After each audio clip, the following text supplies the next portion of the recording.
Eh, Jorge Milla tuvo una dedicación bastante intensa al derecho, ¿eh? Mucho más intensa de lo que yo mismo había imaginado. Eh, Fíjense bien que tiene estudios eh, sobre los fundamentos reales del orden lógico formal del derecho en la revista Filosofía en el año 56. Tiene dos clases de proposiciones en la ciencia del derecho, en los anales de esta facultad, cuando había, 1954.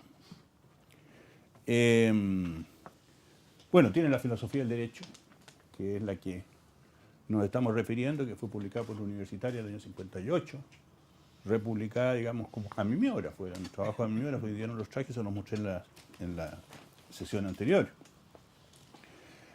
Tiene un precioso artículo, porque no tiene otra palabra, sobre sociedad de derecho y sociedad de masas, en una lectura muy personal de Ortega y Gassetti, al cual me voy a referir al final de esta intervención, en algo que también es extraño.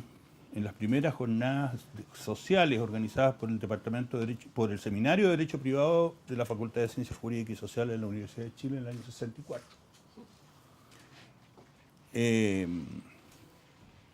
Bueno, tiene el trabajo de Aristóteles sobre la justicia igualadora, en los anales de la Facultad de Ciencias Jurídicas también. Tiene un trabajo que es muy importante desde el punto de vista de su historia personal, que algo tiene que ver también con su posterior filosofía del derecho, que es la idea de individualidad en las prensas de la Universidad de Chile, muy tempranamente, en el año 43. ¿Ya? Y tiene un artículo, tiene una colección de ensayos sobre la historia espiritual de Occidente, donde permanentemente hace referencias al orden jurídico. La escritura de Milla en general es el mismo pensamiento continuo que aspira a una radical cuenta de su objeto que mostraba en sus clases de filosofía del derecho. En la exposición oral como estudiante de quinto año, casi analfabeto en humanidades, seguía por segmentos el argumento y luego se me perdía.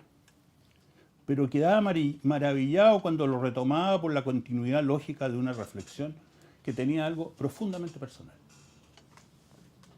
Su filosofía del derecho fue construida al andar, por su conexión institucional desde los años 50 con la Facultad de Derecho de la Universidad de Chile. Millas camina un sendero delicadamente construido y que concluye con las respuestas que construye pacientemente en ese camino.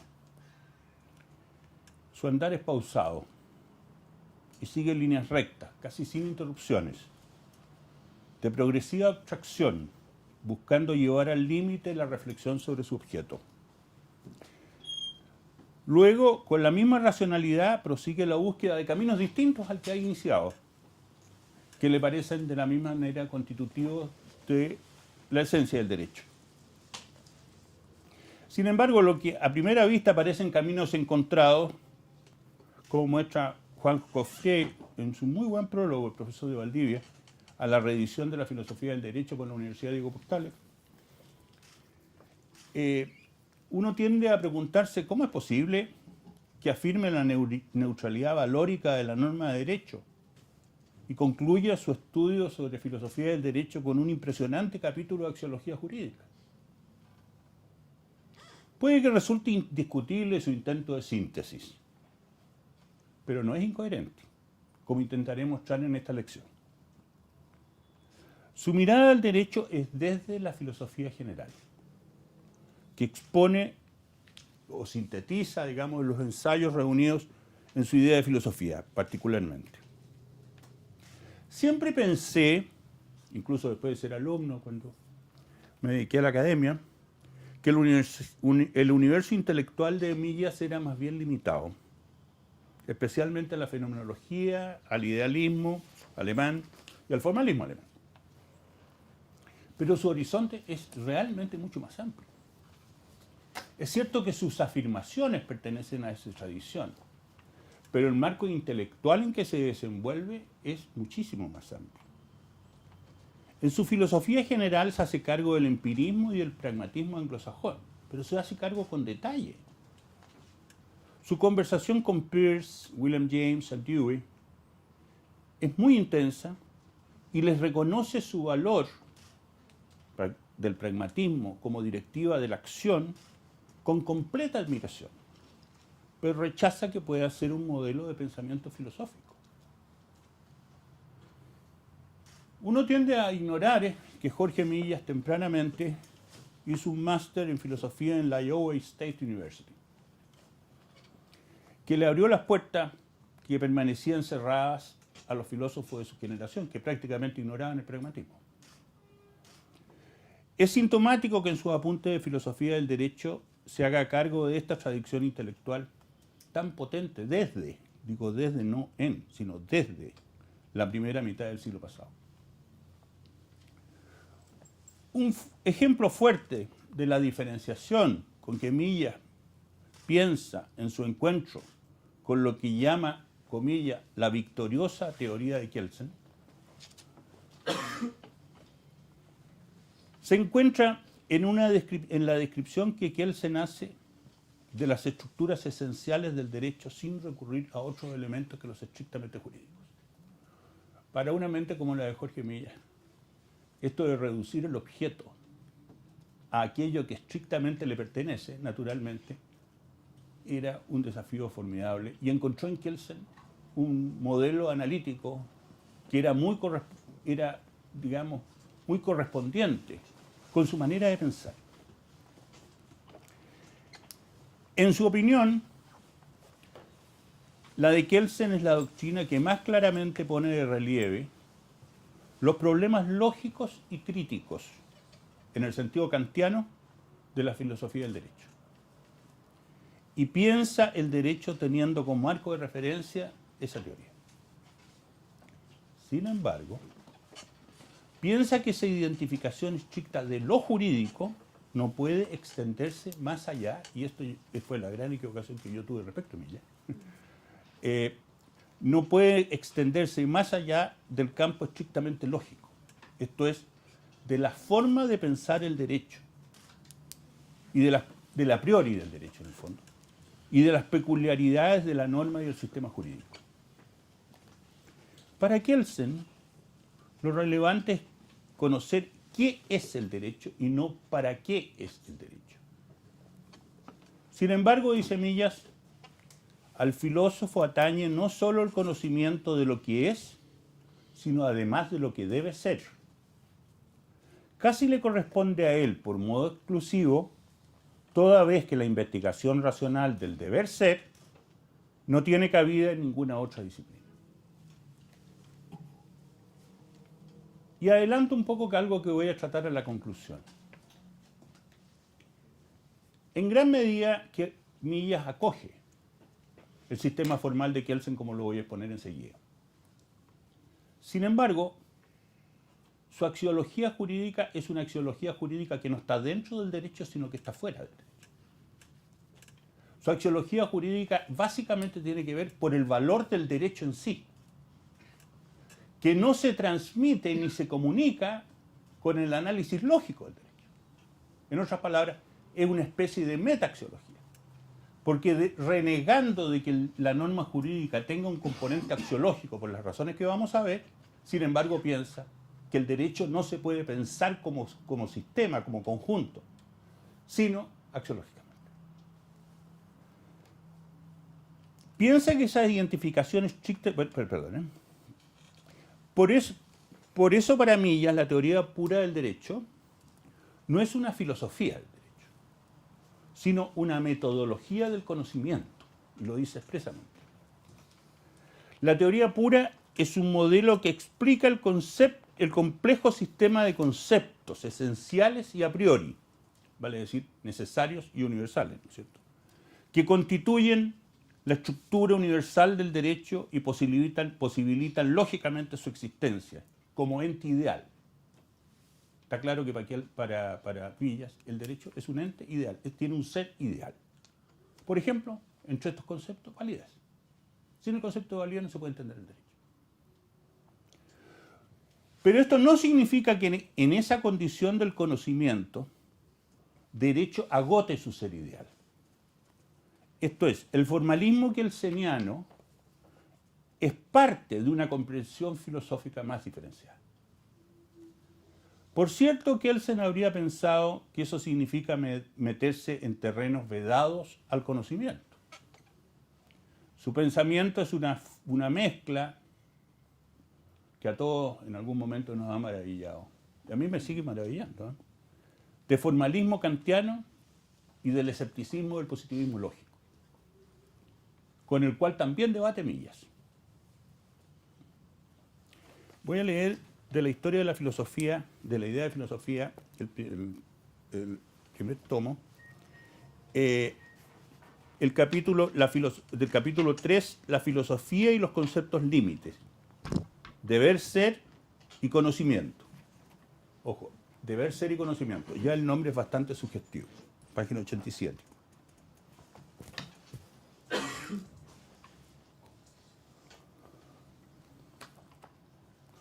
El problema de la validez y verdad de los juicios de valor, dice Millas, filósofo, no filósofo del derecho, se plantea con caracteres del todo peculiares. Resulta, por cierto, en extremo dudosa la afirmación, tan cara al empirismo de nuestros días, de que la verdad y la falsedad solo tienen sentido respecto a enunciados lógicos y empíricos, y de que por consiguiente las proposiciones relativas al valor son pseudo-proposiciones. Esto es carente de sentido. Un punto de vista semejante lleva al absurdo de negar sentido a vastas zonas del decir, del habla, pensar y hacer ético de los hombres, que indudablemente quieren decir y comprender algo cuando dicen la justicia es un bien o debemos tratar al hombre como fin y no como medio. Así todo, es también indudable que el significado de semejantes acertos y por tanto su verdad o falsedad no se determinan de la misma manera ni suscitan los mismos problemas que los acertos puramente lógicos y empíricos. Si en verdad debemos tratar al hombre como fin y si toda justicia es un bien, ambas verdades lo son de una manera específica, con respecto al sentido en que también son verdaderas las proposiciones 3 más 1 igual 4, la Tierra gira en torno a su eje en 24 horas. Pero se pone así de manifiesto que el mundo del hombre está constituido por el ser de las cosas en cuanto son, simplemente, y por el ser que tienen en cuanto deben ser o en cuanto valen. Esto es algo sobre lo cual vuelve en su teoría, en su filosofía del derecho, enseguida, por eso parece también relevante. Y aquí me parece que es donde entra en el análisis más profundo de su refutación o de su discusión con el positivismo lógico. Hay en ese mundo objetos como los reales, animales, piedras, astros, hombres, deseos, pensamientos, emociones, actividades en general.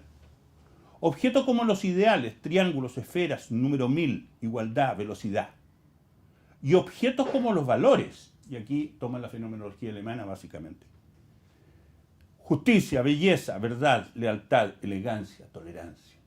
Objetos ideales.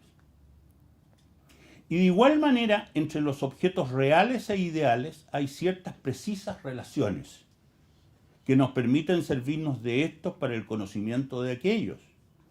Como cuando decimos que la Tierra es una esfera o que Sócrates fue un ser racional. Existen también precisas relaciones entre los objetos reales y los valores, y entre los valores y los objetos ideales. Justicia, verdad, generosidad son objetos análogos a los universales triángulo, cuerpo, animal o forma. Lo mismo que estos constituyen clases o propiedades de cosas, o mejor dicho, posibilidades del ser. En otras palabras, su teoría del derecho, teoría, no filosofía del derecho, su teoría del derecho, que es esencialmente kelseniana, no resulta de un escepticismo a la manera de Kelsen, sobre la posibilidad siquiera de hablar sobre valores, sino de una percepción acerca de qué es lo esencial del derecho positivo. Asimismo, con esta introducción nos permite aclarar los 4 órdenes de preguntas que Millas señala como un marco para una diferenciada filosofía del derecho. Primera pregunta, ¿qué es el derecho? Que es la pregunta por la esencia de su ser como orden. Segunda pregunta, ¿cuáles son los conceptos, principios a priori del conocimiento jurídico? Vale decir, ¿cuáles son aquellos conceptos y principios sin los cuales no es posible pensar el derecho como derecho? Que llevan la mirada a los problemas del a priori formal, esto es, a las condiciones de conocimiento del derecho, que es típicamente lo que hace Kelsen. Tercera pregunta, ¿cuáles son los fines de las normas ideales y los valores del derecho? Con lo cual retoma el problema del derecho justo o eficiente en un complejo análisis axiológico. Y por último, que ya es la pregunta que no llegó a contestar como filósofo del derecho, ¿cuáles son las conexiones fundamentales del derecho en el seno de la realidad universal? Lo que lleva a problemas de ordenación del derecho en el marco general del estudio del ser, lo cual es necesariamente una metafísica. Ningún filósofo del derecho actual se plantea su análisis del derecho en un horizonte tan amplio. Se acabó. Esa visión se acaba. Yo creo que yo no conozco a nadie después de Millas que lo haya hecho con ese horizonte amplio. Existen naturalmente grandes filosofías del derecho hoy día. Finis ha hecho una renovación de la doctrina tomista, aristotélico-tomista del bien, y como realidad subyacente a nuestra experiencia de la realidad, y sobre eso ha construido, digamos, una doctrina del derecho extremadamente atractiva, extremadamente bien construida. Yo creo que en esto hay que ser, digamos, lo cual habla bien de Oxford, ¿no es cierto? Habla muy bien de Oxford, que el principal yo naturalista esté en la cuna de la filosofía analítica. La economía mira el derecho como instrucción, como instrumento de dirección, ordenación de la conducta. Son reglas que tienen una finalidad. ¿Cuál es la mejor regla para aumentar el bienestar? Esa es la pregunta del derecho. Y pongamos incentivos. Incentivos positivos y incentivos negativos. La sanción son los incentivos negativos. Los incentivos están en las franquicias tributarias y en todo lo demás. Pero el derecho es un instrumento. El kantismo ha servido también, el kantismo puro, ha servido para entender, digamos, la justicia política. La teoría de Rawls, la más grande teoría de la justicia que se elaboró en el siglo XX, es una teoría de fundamentos kantianos, pero también sirve para explicar el contrato, ¿no es cierto? Como es en el caso de Fried, por ejemplo, que ha desarrollado una maravillosa doctrina del contrato de base kantiana. La lógica de los derechos naturales de libertad, que son el producto de la Ilustración, digamos, no el producto, sino la inspiración de la Ilustración. La libertad personal y política. En el tiempo moderno ha estallado en teorías expansivas de nuevos derechos, muchos de los cuales suponen acción pública. Y así sucesivamente. Pero esta macro teoría del derecho, que comprende, digamos, su estructura lógica, su esencia, vale decir, su sentido desde un punto de vista metafísico, su axiología, vale decir, ¿para qué? Es una teoría tan amplia, no se consigue. Por eso tal vez hay un indicio de eso, en que los pasos que da Millas desde un nivel de análisis al siguiente, a lo mejor son discutibles. ¿Te fijas? Eso yo creo que yo lo doy por garantizado. Porque en desarrollos más cercanos a la teoría del derecho, es cierto, más bien se mantienen los conceptos, las categorías, o sea, digamos, se mantienen conceptos y categorías que son esencialmente kelsenianas. Hart, claro, no tiene el concepto kantiano de deber ser de una manera formal tan abstracta, pero resulta que la estructura de Hart es desde el derecho común, desde el lenguaje común, es una construcción de una teoría del derecho como institución normativa, ¿no es cierto? Pero que ustedes ven, las preguntas de Hart coinciden en muchos casos con las de Kelsen. La regla de reconocimiento, la regla de validez, ¿no es cierto? Hay distinciones que ha hecho que provienen de Wittgenstein, básicamente la distinción entre reglas que dan potestades y reglas y normas. Pero bueno, pero en esencia, digamos, la lógica de la teoría de Hart responde con otro principio filosófico a los propósitos de Kelsen. Lo mismo pasa con algunos más contemporáneos, por ejemplo, Ratz. Ratz también es desde el punto de vista teórico, yo diría que no es un quiebre con Kelsen, ni mucho menos. Kelsen sigue vivo. Pero esta gran teoría de Millas es una teoría que en el fondo, por eso les advierto, es una mega teoría que va mucho más allá, digamos, de la teoría lógico-formal, de la teoría del derecho, y pretende dar el paso hacia una filosofía, a una filosofía con todas las exigencias que le planteaba el propio Millas.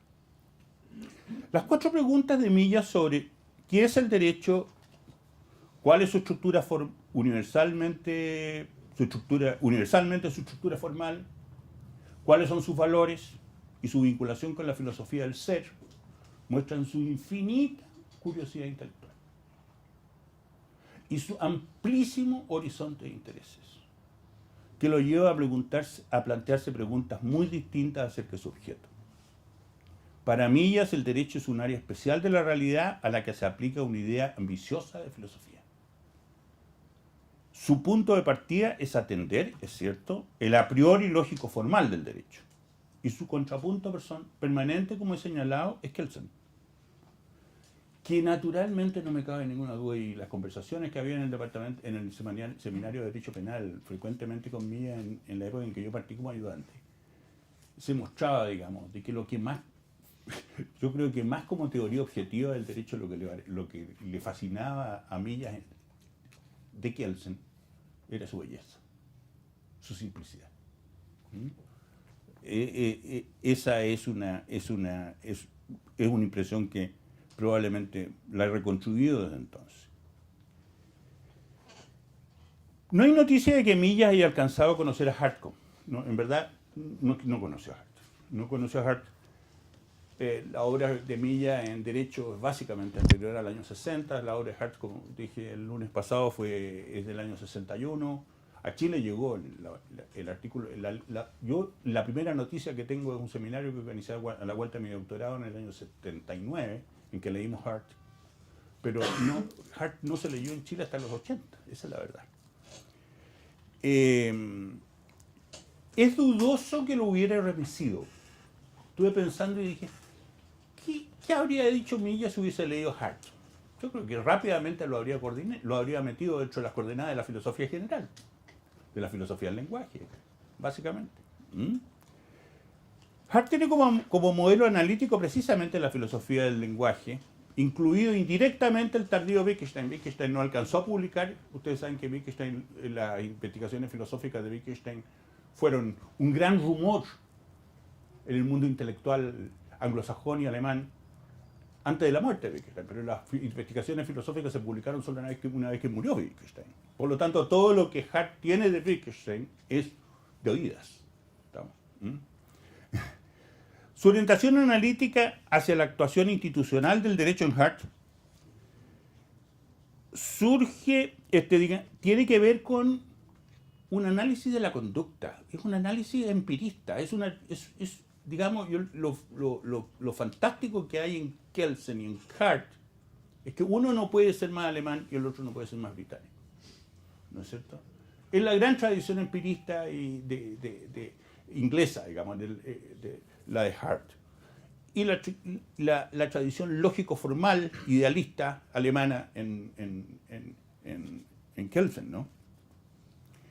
Siguiendo la filosofía alemana de la primera parte del siglo XX, Millas concibe la esencia, para analizar la esencia del derecho, como la posibilidad ideal de lo jurídico, que se materializa en el complejo lógico de categorías que posibilitan la experiencia jurídica. Vale decir, las formas de pensar que hacen posible la experiencia jurídica. Es muy kantiano.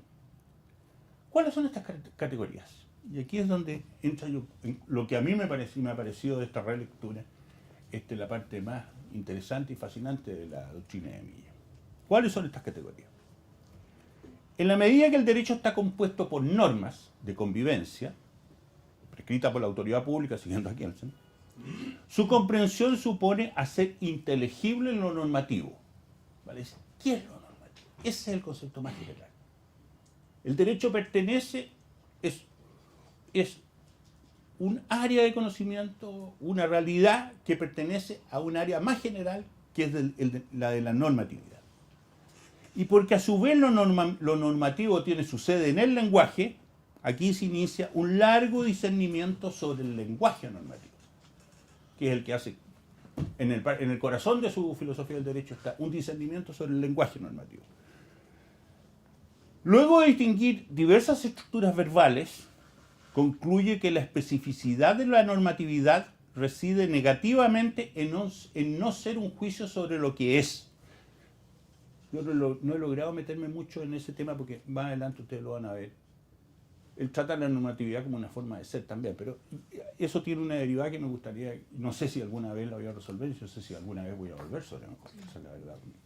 ¿Ah? Voy a tener la oportunidad de volver, yo lo que hago, y agradezco la invitación que ustedes han hecho, porque en verdad es una oportunidad de volver sobre Millas que si no, no la habría tenido. Me he dedicado un par de semanas a leer a Millas intensamente y yo creo que eso ya es un premio suficiente para mí, no para ustedes seguramente. Pero sí.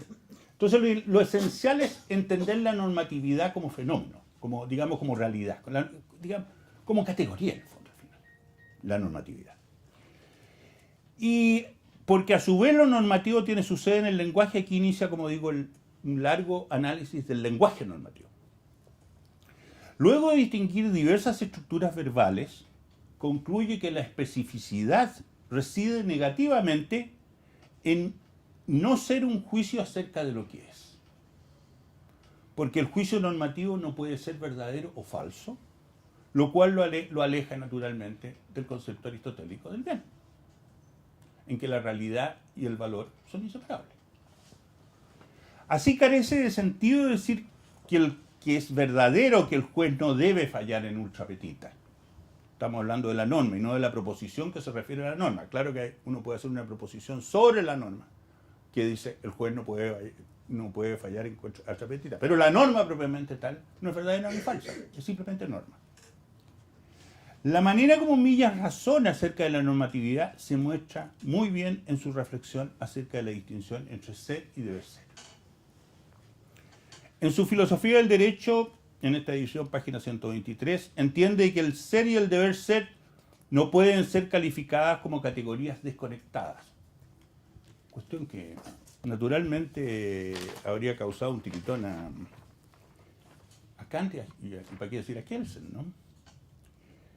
Comillas, como toda cosa pensable, y aquí volvemos a que es una cosa bien interesante sobre lo cual vamos a volver, como toda cosa pensable, el deber ser es algo y no puede escapar a la universal exclusividad, al metafísico no, aquí esto está equivocado, no es al metafísico concepto, a la universal, voy a buscar la palabra porque es bien interesante. Fue un error mío de transcripción.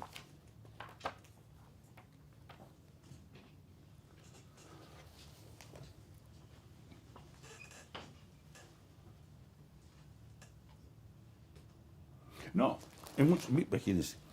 Al imperialismo metafísico del ser, es la palabra que... ¿No es cierto? Tiene bien poco que ver con lo que está leyendo. ¿No es cierto? No, el deber ser no puede escapar, dice, al imperialismo metafísico del ser, porque el ser es, en el fondo, digamos, es el concepto último al cual se reconduce todo saber, todo entender, todo verdaderamente el límite es el ser. ¿No es cierto?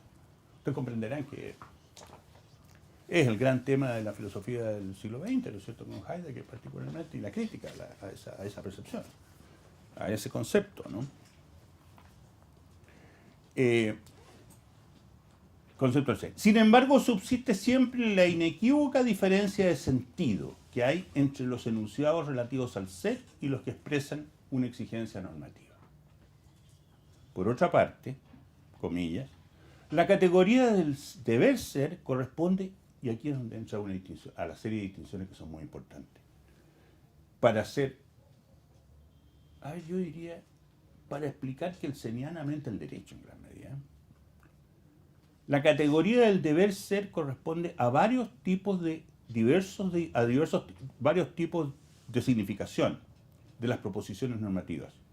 De modo que no hay una idea abstracta de deber ser que pueda intuirse por sí misma. No hay un deber ser a secas. Con esto, naturalmente, que entra en un territorio que es súper complicado, ¿no es cierto? Porque precisamente esta distinción entre ser y deber ser es una distinción categorial que proviene de las críticas de Kant, y que es difícil sostener un deber ser como una entidad autónoma, digamos, como una categoría, como una forma de pensar que pueda ser subsumible en otra, ¿no? O que pueda ser tan diferenciada que de alguna manera, esa es la pregunta que me quedó a mí dando vueltas, que pueda ser tan diferenciada que el deber ser moral, por ejemplo, tenga características tan diversas al deber ser jurídico como las que asigna Milla. La categoría del deber ser corresponde a varios tipos diversos de significaciones de las proposiciones normativas, y por lo tanto, reitero, no hay una idea abstracta del deber ser, no hay una idea que pueda intuirse por sí misma, no hay un deber ser a secas. Pero tampoco hace sentido, dice Milla, una interpretación empirista del deber ser que lo traduce a un sentimiento, a la compulsión de sentirse obligado por algo. ¿No es cierto? Este concepto, uno dice, ¿qué conceptito este no se da vuelta así? Pero sin querer queriendo, se echa al bolsillo la larga tradición de Hume y Adam Smith, ¿no es cierto? En que básicamente todo deber ser es un sentimiento, es una forma, ¿no es cierto? Por ejemplo, en Adam Smith, lo más fantástico en su teoría de los deberes, de su teoría moral, en sus lecciones sobre deberes morales, él habla de que existe en el ser humano un espíritu natural, un sentimiento natural de simpatía. Y ese espíritu natural de simpatía concurre con el espíritu, con la predilección que tiene cada uno de nosotros de hacer aquello que le es más conveniente en su propio beneficio. De tal manera que la sociedad se compone de dos tipos de sentimientos. A nadie se le ocurre pensar que hay detrás un deber. ¿Te fijas que hay esa diferencia fundamental? Naturalmente que para mí ya es incomprensible, como lo hace en su crítica permanente, digamos, al empirismo. La refutación es larga, pero quisiera centrarme en un punto que es crucial en la filosofía moral kantiana de Milla, basada en la individualidad. Y aquí voy a hacer otra pequeña lectura. Si ustedes me permiten, me voy a sacar la chaqueta. Yo vine como si me viniera el polo.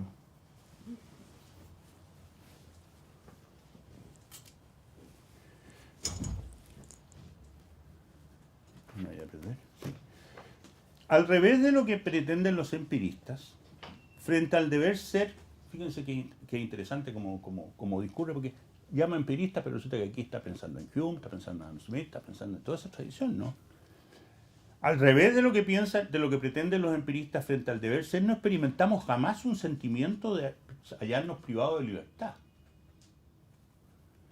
Al contrario, el deber ser supone la libertad del obligado.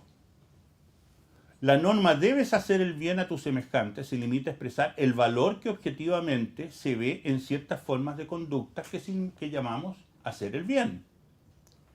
Mas yo pertenezco libre ante la norma y podré hacer o no el bien,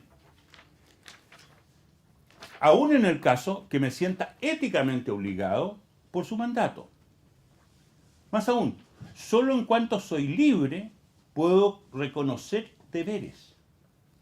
El deber se constituye como imperativo de una acción meramente posible que pudiera no ser realizada. Tú puedes, por tanto debes, dejó dicho Kant en axioma famoso que constituye un verdadero pienso luego existo del mundo moral. El pienso luego existo es la reflexión metafísica más profunda a partir de mí mismo, de lo que yo de mí, del sujeto, del individuo. Tú puedes, por tanto, tú debes, es lo mismo, equivalente desde el punto de vista moral. El deber ser de la conducta valiosa implica la posibilidad de su no ser en virtud de la libertad del obligado. El análisis fenomenológico de Millas asume que detrás del deber ser existe un valor.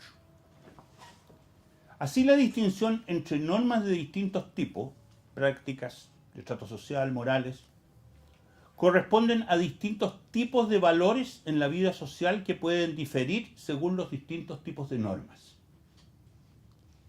Puede comprenderse cuán ajeno es este análisis a la tradición analítica inglesa, que afirma, por ejemplo, que detrás de lo valioso existen emociones. Moore le era muy conocido a Millas. O del pensamiento económico, que asume, voy a citar textual a Milton Friedman, las teorías son meros criterios heurísticos para hacer predicciones. El análisis de lo normativo como una categoría de la más alta generalidad antecede a la propia del derecho, antecede a la categoría propia del derecho, a lo específico de la normatividad jurídica. Esta lectura tardía me ha resultado particularmente significativa para descubrir la manera de pensar la relación entre norma y valor. Millas toma como modelos analíticos normas de distintas naturalezas. Una norma práctica, el carpintero debe ser diestro. Una norma literaria, la novela debe ser amena. Bueno, hoy día yo creo que está bien en duda esto, digamos. Yo creo que si le preguntamos a Diamel el Tit, nos va a decir que no, que no es cierto. Después, una norma ética. Un hijo debe ser obediente a sus padres. Yo no sé qué norma tendríamos que poner hoy día. Y una norma de trato social. Debemos sacarnos el sombrero cuando entramos a una casa. Bueno, tampoco necesitamos el manual de Carreño para estos efectos, ¿no? Los ejemplos, es curioso, que los tres ejemplos muestran, en cierto sentido, algo que era muy característico en don Jorge, que en el fondo era un espíritu muy conservador. ¿No es cierto? Pero los ejemplos son pretextos que en cada caso sirven para mostrar la equivalencia entre la formulación normativa y valorativa de estas ideas. Las normas, estas normas que acabo de señalar, pueden ser lingüísticamente transformadas en juicios asertivos.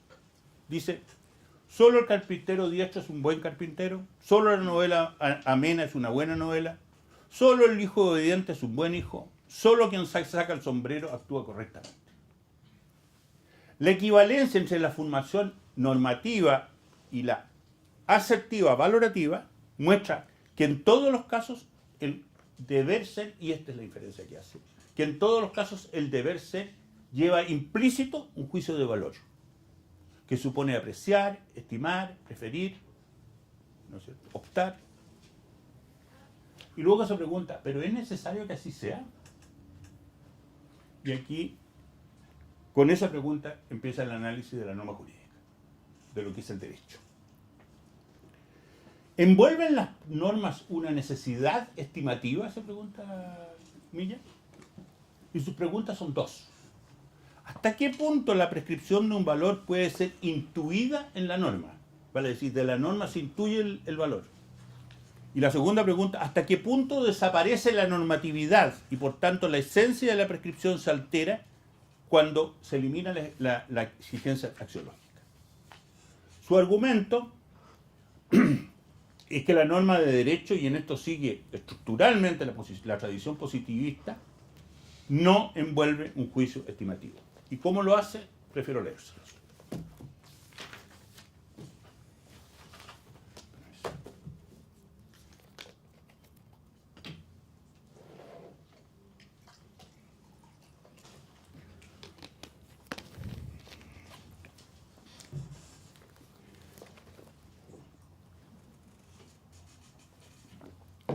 Mientras nos limitemos a considerar únicamente lo que se da en la norma jurídica en cuanto tal,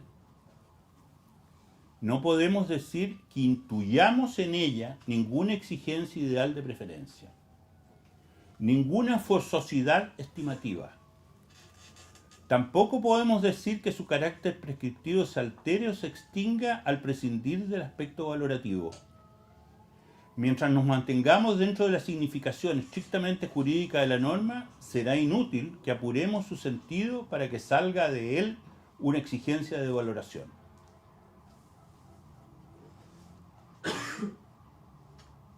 Es propio del valor hacer valer las cosas en que recae.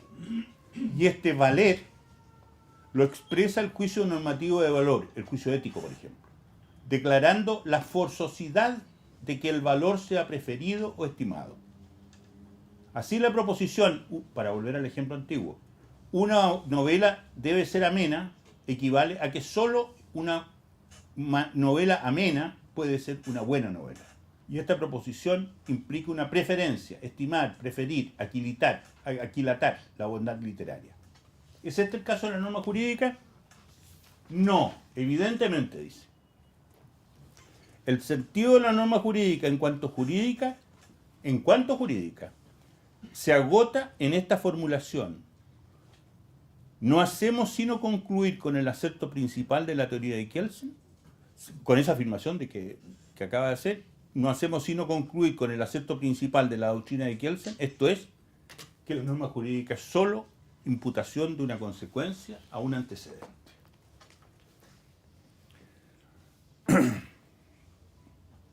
La norma laboral que establece la irrenunciabilidad de los derechos legales no es jurídicamente buena o mala, sino simplemente niega valor a los juicios, a los pactos en contrario.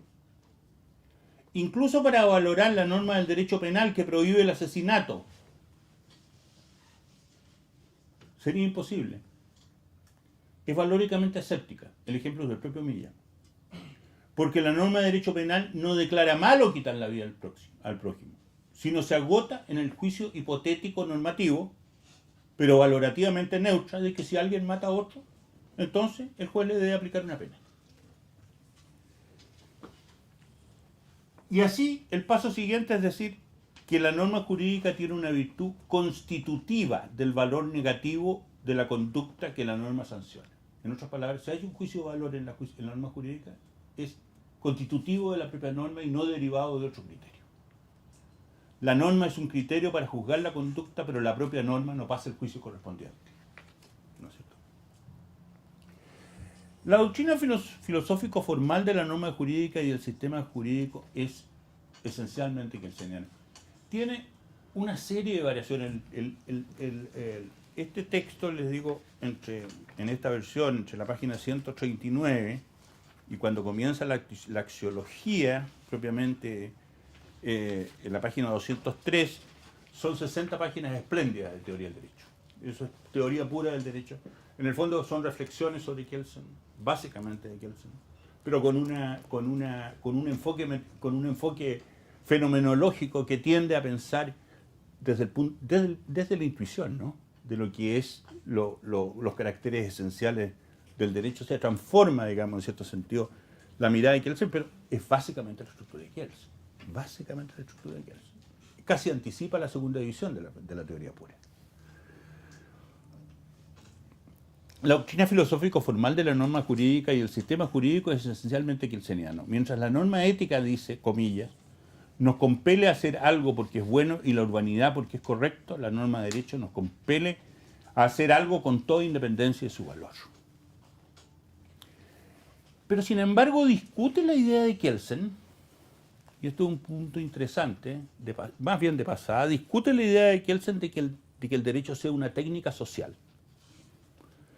Porque claramente ve detrás de este concepto de la técnica social un trasfondo pragmático utilitarista, que sigue la lógica del Estado regulador.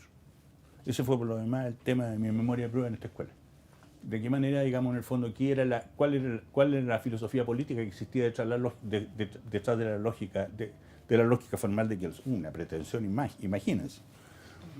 Millán afirma, por el contrario, una neutralidad axiológica solo en razón de la forma de actuación del derecho, y eso es lo interesante. Lo que no significa que el discernimiento de la norma, que en el discernimiento de la norma no sean determinantes fines y valores. Comillas, la norma jurídica se halla teleológicamente determinada y esta determinación proviene de valores. Pero ella misma como pensamiento, y esta es la diferencia que hace, ella misma como pensamiento no declara valores, no expresa el deber intrínseco de las formas de vida que prescribe. Estrictamente hablando, no hay un deber jurídico, sino prescripciones y consecuencias. En este punto me detengo y obviaré la intelectualmente deliciosa explicación a la que me refería de la estructura lógica de la proposición que expresa la norma jurídica y el sistema jurídico en su conjunto, incluida una variable fundamental de Kelsen. Una reflexión sobre la norma fundamental de Kelsen súper interesante, página 168, y un concepto voluntarista de las fuentes del derecho, de las fuentes del derecho, que yo después, por lo demás, fue el tema que me dediqué en mi trabajo de doctorado. Las doctrinas analíticas del derecho, en verdad, desde John Austin, lo han entendido como creación pública. Incluso la costumbre solo es relevante cuando las decisiones se apoyan en ella, y es algo que desarrolla el propio Milla en este trabajo, en este libro. El mandato en estos apuntes. Esto es decir, la filosofía del derecho son sus apuntes de clase. Se lo sabía también, yo creo que los recitaba sin necesidad de volver a verlos, ¿no es cierto? Pero en verdad, digamos, son sus apuntes de clase. No es una obra que él haya considerado, me imagino, principal. Se publicó por editorial universitaria, como le he dicho, como mimeógrafo. El mandato de Austin y la norma jurídica de Kelsen se basan, en el fondo, en un escepticismo sobre los juicios de valor. En Millas no ocurre lo mismo. El argumento es que tras toda la estructura formal y aséptica del derecho no existe necesariamente un querer fundamental tácito de alguna forma de orden jurídico. Esta proposición exige limitar el ámbito legítimo de la teoría pura que con calificaciones ha analizado en los capítulos anteriores. Ocurre que llega el momento, dice Millas, en que la pregunta cambia de naturaleza. Ya no se trata de buscar cuál es la estructura universal lógico-formal del derecho, sino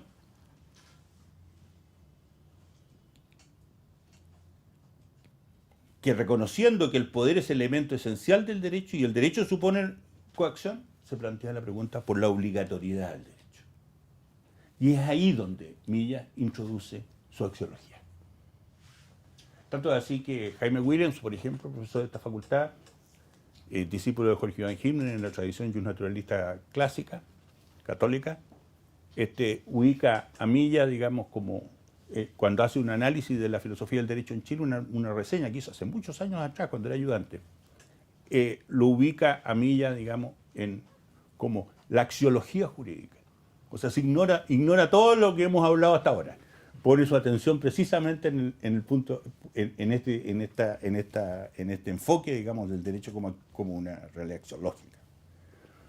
Aunque el poder es elemento esencial del derecho y el derecho supone coacción, la obligatoriedad del derecho, no su mera normatividad formal y eliminando un criterio psicológico, supone una exigencia originaria, independiente de toda arbitrariedad o creación subjetiva. Y ahí es donde hace su enfoque de los valores jurídicos. El derecho como totalidad tiene y aquí es donde lo plantea, comienza su argumento sobre axiología, estoy terminando, porque esta parte es bastante breve. El derecho como totalidad tiene un fundamento extrajurídico, ya que su propia obligatoriedad es axiológicamente neutra.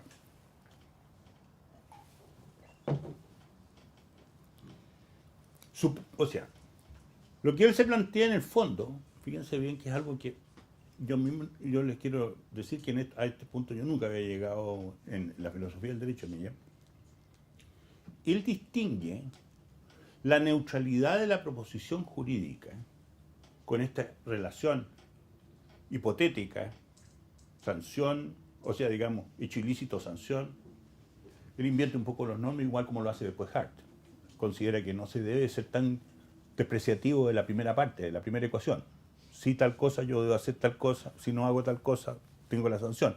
Acuérdense que Kelsen llama norma primaria solamente a la sanción y dice que la primera podría no existir. En ese sentido, Millas trata de hacer un orden diciendo que hay una relación disyuntiva, o sea, conjuntiva, entre dos proposiciones hipotéticas, en que la primera es, si tal cosa, usted debe hacer tal cosa, porque no sería concebible un orden normativo si no fuera así, y que dice, y si usted no hace tal cosa, tiene tal sanción. O sea, eso que se expresa, digamos, proposicionalmente de una manera tan simple tiene bastante trasfondo, como podrán comprender, porque es dar vuelta, digamos, el punto de atención. Como lo hace después Hart, que en el fondo también hace que la norma principal pasa a ser la norma de conducta y la norma dependiente pasa a ser la sancionatoria. Y aquí es donde encuentra la conexión axiológica. El derecho como totalidad tiene un fundamento extrajurídico, ya que su propia obligatoriedad es axiológicamente neutro.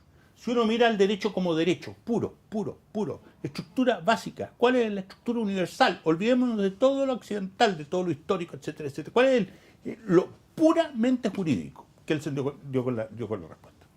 Lo puramente jurídico es la estructura hipotética. Si usted hace tal cosa, sanción. Porque no es imaginable un derecho que no tenga reglas de ese tipo. En otras palabras, eso es lógicamente necesario. Y la verdad es que la forma de operar del derecho es esa, y la diferencia que hay con las costumbres, con la ética, con las normas de trato social, es precisamente esa. Y eso, yo creo que eso lo reconoce, es una concesión general a ese elemento básico del derecho, que por lo tanto constituye su esencia como estructura operativa, ¿no es cierto? Pero nosotros nos podemos preguntar, ¿por qué es obligatorio el derecho? Y ahí la pregunta naturalmente que cambia. En la base del orden jurídico, más allá de la norma categorial, esa de la famosa norma hipotética fundamental de Kelsen, que él mismo la rebate en su forma, no hay tiempo para meterme en el tema,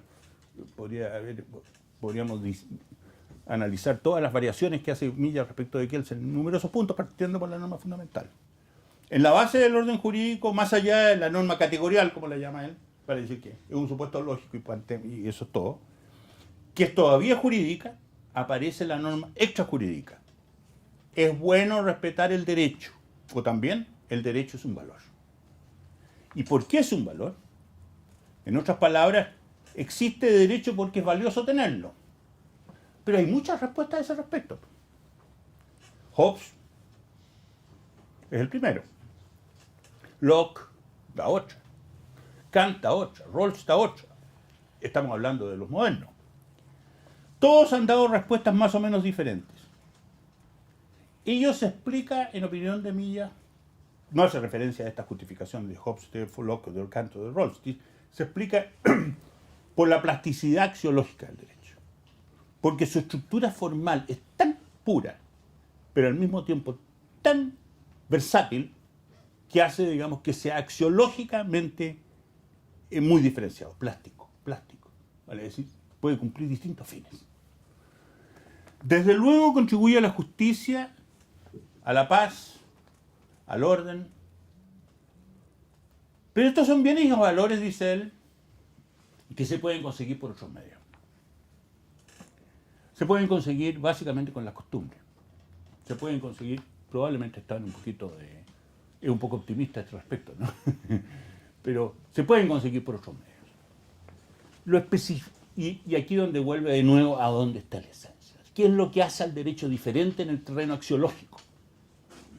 El derecho comparte en el terreno axiológico la idea de justicia, la idea de igualdad, la idea de libertad, esencial, ¿no es cierto? Pero resulta que esas ideas se pueden pensar sin el derecho. Eso es en el fondo lo que hace Millas. Pero hay una idea que no se puede pensar sin el derecho, que es la seguridad.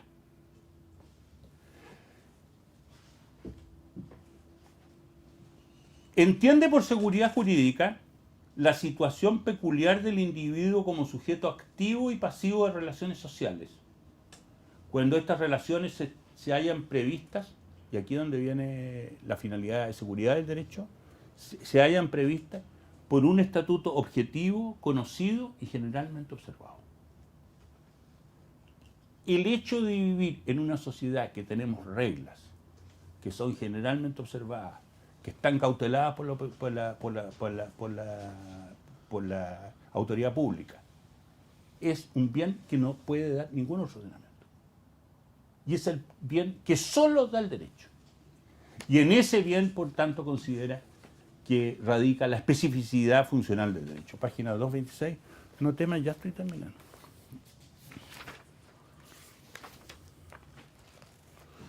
Es una linda cita, es una página. El orden jurídico no representa de modo alguno al sumo orden axiológico.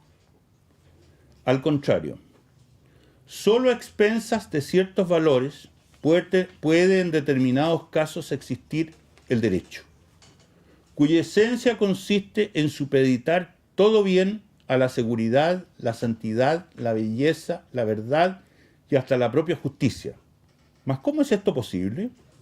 ¿Qué valor es este que como nuevo Moloch exige sacrificio de ofrendas tan preciosas? Extraño como pueda parecer, el orden jurídico antepone la seguridad a todo otro valor como un medio para favorecer el imperio de todos los valores. Y aquí es donde se muestra otra vez el trasfondo conservador de Villa. La paradoja es solo aparente. Con la seguridad jurídica ocurre algo semejante a lo que sucede con la vida biológica. La naturaleza destruye la vida en aras de la vida. Sacrificando en ocasiones implacable al individuo, provee de la manera más eficaz a la conservación y progreso de la especie. Así también, aunque aquí ya no se trata de individuos ni de especies, el derecho al preservar la seguridad desdeña las situaciones episódicas, particulares, de mínima magnitud, en aras de la totalidad de las situaciones generales que implican la mayor magnitud axiológica posible. Fuera del orden jurídico son en principio posibles actos singulares de moralidad, de verdad, de libertad, de justicia, de amor. Mas dadas las condiciones reales de la vida humana, solo dentro del ámbito jurídico son posibles un general, amplio y continuo imperio de tales valores.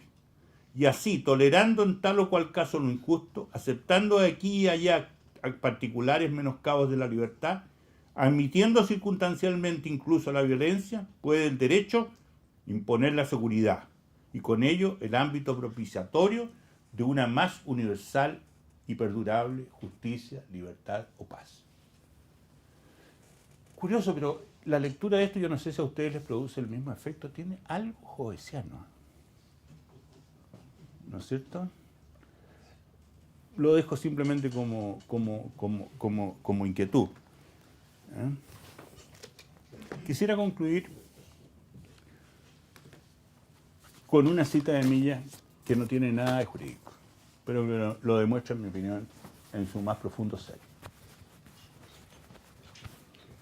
En su artículo sobre la sociedad de masas, que después lo replica en el Seminario de Derecho Privado, en su publicación del Seminario de Derecho Privado, escribe lo siguiente: en la sociedad de masas, la condición espiritual del hombre no ha cambiado fundamentalmente. Cuando habla de sociedad de masa, estamos hablando del año 50, 60 y... O sea, es una lectura, es un desarrollo a partir de Ortega, el que hace Milla en este caso. La condición imagínense, sociedad de masas, cómo ha cambiado hoy día la cosa, ¿no? Solo la situación circundante, concreta, desafía la perenne tarea del espíritu. La amenaza de la espiritualidad no proviene de afuera, proviene de la impotencia del propio espíritu para emprender nuevas tareas. Uno de los más importantes historiadores de las ideas de Chile, Iván Jaksic, en un libro, aquí tengo una fotocopia, un libro espléndido, ¿eh? Yo no lo conocía este libro, se llama Academic Rebels in Chile, The Role of Philosophy in the Higher Education and Politics, donde hace un análisis de la historia del pensamiento filosófico en Chile y de qué manera han sido, digamos, sistemáticos rebeldes, ¿no es cierto? Iván Jaksic. Es un libro temprano de Iván, es del año 80 y... Estoy seguro que es del 85, 86 por ahí. No lo pillo. 89. Ya. Iván Jaksic concluye que algo que me parece que refleja perfectamente algo que yo no puedo decir con mi propia palabra, así que lo digo con las de ella, con los de él. Para Millas, la espiritualidad humana permanecía esencialmente la misma. Y solo se han cambiado las condiciones sociales al punto de amenazar esa espiritualidad constitutiva. Millas creía que el camino intelectual para lidiar con la sociedad de masas, que naturalmente se ha desarrollado exponencialmente después de los años 60, era para el intelecto el recuerdo constante al hombre de su individualidad y de su espiritualidad. Eso es lo que les puedo decir de lo que he leído en estas semanas de don Jorge Millas. No sé, preguntas.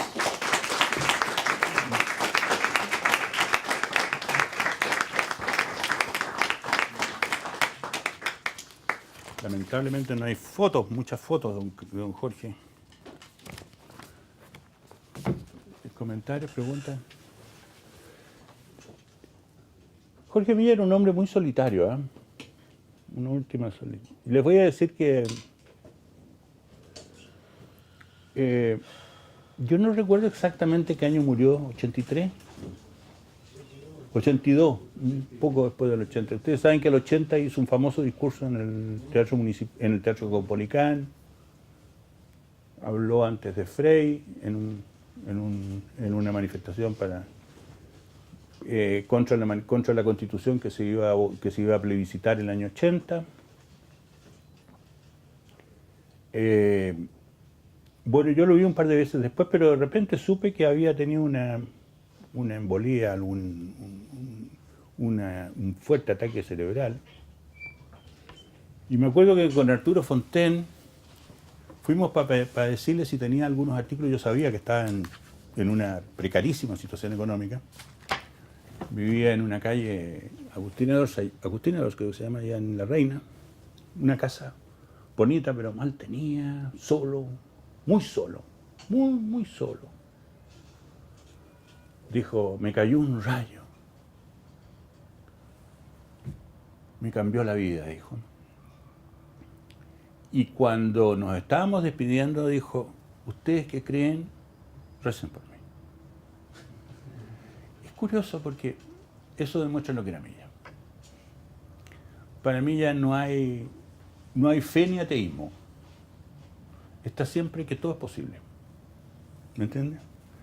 Eso yo creo que era, lo digo como una anécdota, pero es una cosa que le surgió muy profundamente, pero que de alguna manera muestra cómo Millas era un hombre comprometido con la verdad, pero siempre sabía que la verdad era Dios. Eso es. Sí. Sí he entendido de su clarísima explicación de las ideas de Millas. Millas sostiene que hay dos tipos de justificaciones, ¿no?, que convergen, digamos, en el sistema jurídico. Una es la justificación que provee la norma, que es una justificación que toma la forma de la imputación de una consecuencia de una conducta, ¿no? Y esa justificación es completamente, digamos, axiológicamente abstinente. Se caracteriza por su forma, ¿cierto? Sí. Pero aquello que justifica la norma, en primer lugar, eso sí que es axiológico, ¿no? Es decir, está la justificación que la norma provee respecto a una conducta, y está aquello que justifica la norma, que es lo que justifica en general el sistema jurídico, la obligatoriedad, ¿no? Claro. Y hacia el final de su exposición usted dejó ver algunas ideas que podrían darnos claridad sobre qué piensa Millas que justifica el sistema jurídico, ¿no?, que es esta idea de estabilidad, esta idea de seguridad, ¿no? Pero yo me pregunto,